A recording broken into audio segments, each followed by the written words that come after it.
அனைவருக்குமே வணக்கம். சற்று முன் கிடைத்திருக்கக்கூடிய ஒரு மிக மிக முக்கியமான செய்தி ஒன்று வெளியாகியுள்ளது. சற்று முன் சாட்சிகளை மிரட்டிய செந்தில் பாலாஜி ஜாமீன் ரத்து, சிக்கிய முதல்வர் ஸ்டாலின், இது மாதிரி பார்த்தீங்கன்னா செய்திகள் வெளியே இருக்கு. ஏற்கனவே செந்தில் பாலாஜி அவர்கள் சட்டத்துக்கு விரோதமான பண பரிமாற்ற வழக்கில் தான் பார்த்தீங்கன்னா அதிரடியாக கைது செய்யப்பட்டார்.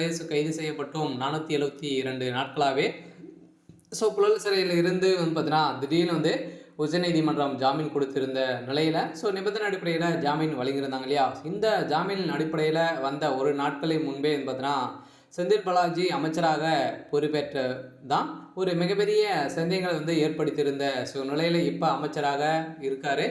இந்த அமைச்சராக இருக்கும்போது பார்த்தீங்கன்னா இதில் அவர் குற்றவாளியாக கைது செய்யப்பட்டிருந்த நிலையில் சாட்சிகளாக 200க்கும் மேற்பட்ட நபர்கள் இருக்கக்கூடிய நிலையில் ஆஃபீஸர்களை பார்த்தீங்கன்னா கவர்மெண்ட் ஊழியர்களை இவர் சாட்சிகளை மிரட்டியதாக இப்போ தொடரப்பட்ட வழக்கின் அடிப்படையிலும் இவருடைய ஜாமீன் ரத்து செய்ய வேண்டும் அப்படின்ற மாதிரி அமலாக்கத்துறை உச்சநீதிமன்றத்தில் புதிய மனு தாக்கல் செய்திருக்கக்கூடிய நிலையில் தான் பார்த்தீங்கன்னா செந்தில் பாலாஜியுடைய கதை ஒட்டுமொத்தமாக முடிய போகுது. பார்த்தீங்கன்னா வருகின்ற மார்ச் 4ஆம் தேதி இவருடைய வழக்கு விசாரணைக்கு எடுத்துக்கொள்ளப்படுது. அன்று இறுதி தீர்ப்பு வழங்குமா அப்படின்றது தான் பெரிய கேள்வியாக இருந்தாலுமே இப்போ சாட்சிகளை மிரட்டிய வழக்கின் அடிப்படையில் மீண்டும் இவர் மீது வழக்கு பதிவு செஞ்சுருக்காங்க. அதனால் கூடிய விரைவில் இவருடைய ஜாமீன் ரத்து செய்யப்படும் அப்படின்ற மாதிரி உச்சநீதிமன்றம் போட்டிருக்கக்கூடிய தீர்ப்பு தான் ஒரு பெரும் அதிர்ச்சியை ஏற்படுத்தியிருக்கு. இதை பற்றி முழுமையாக பார்க்கலாம். அதுக்கு முன்னாடி மறக்காமல் நம்மளுடைய சேனலை சப்ஸ்கிரைப் பண்ணி பாருங்கள்.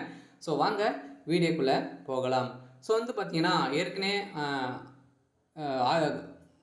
அதிமுக அமைச்சராக இருக்கும்போதே அரசு போக்குவரத்துறை கழகத்தின் வேலை வாங்கி தருவதாக கூறி பண மோசடியில் ஈடுபட்டதாக அமைச்சர் செந்தில் பாலாஜி மீது கடந்த அதிமுக ஆட்சி காலத்தில் 2015, 2017 மற்றும் 18 ஆண்டுகளில் 3 மோசடி வழக்குகள் பதியப்பட்டுள்ளன.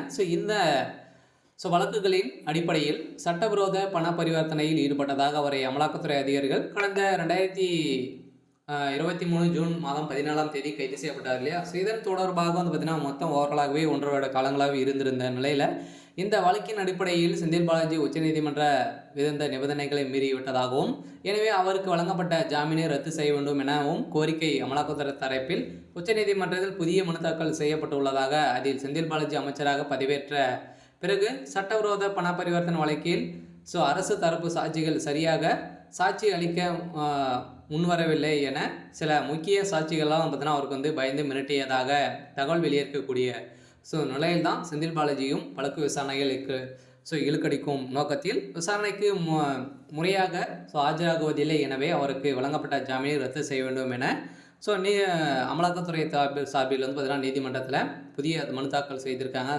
கூடியவரில் செந்தில் பாலாஜி சிறைக்கு செல்ல போகிறாரு. பார்த்தீங்கன்னா இதில் முக்கிய புள்ளியாக இருக்கக்கூடிய முதல்வர் ஸ்டாலின் அவர்களும் பார்த்தீங்கன்னா சிக்கியிருக்காரு. சரி, ஓகே. இன்னைக்கான அப்டேட் பார்த்தீங்கன்னா இதுதான். மறக்காமல் நம்மளுடைய சேனலை சப்ஸ்கிரைப் பண்ணி சப்போர்ட் பண்ணுங்கள். தேங்க்யூ.